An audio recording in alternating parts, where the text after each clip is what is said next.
This is Duke University.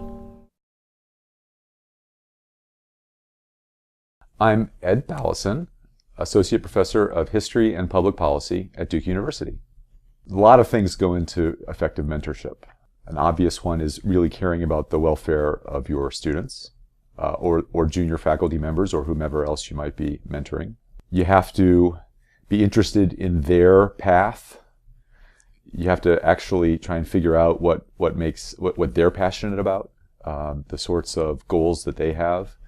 You maybe can offer some alternative possibilities, but you have to be willing to facilitate an individual's growth in light of their own interests and goals. You have to be available. So mentoring is not something that you can do episodically. You have to be willing to provide time to meet face-to-face. You have to answer emails in a timely fashion. You have to send the signal that you're interested in what this person is engaged in and willing to think about that hard and offer feedback. If you want to be a mentor outside of the narrow confines of research agendas or career strategies, you have to not only know the person you're working with, that person has to trust you. You have to have a strong enough relationship so that the person can let you know when there's a problem that's emerged or when there's been a disappointment.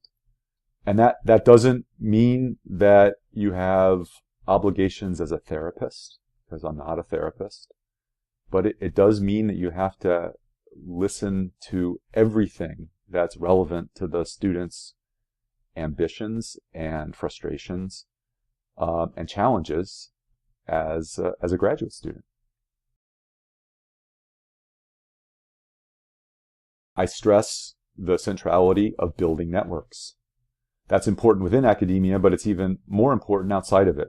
There just aren't that many jobs you get outside of academia because somebody posts an advertisement and you answer it and apply, and then the people decide to pick you. Most jobs outside of academia come through networks and the interactions that you have with people.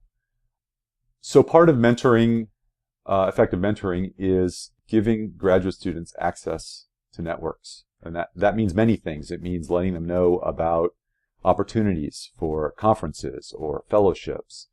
It means giving them a sense of how to go about getting a book review placed. It means giving them opportunities to work on research teams if those are available.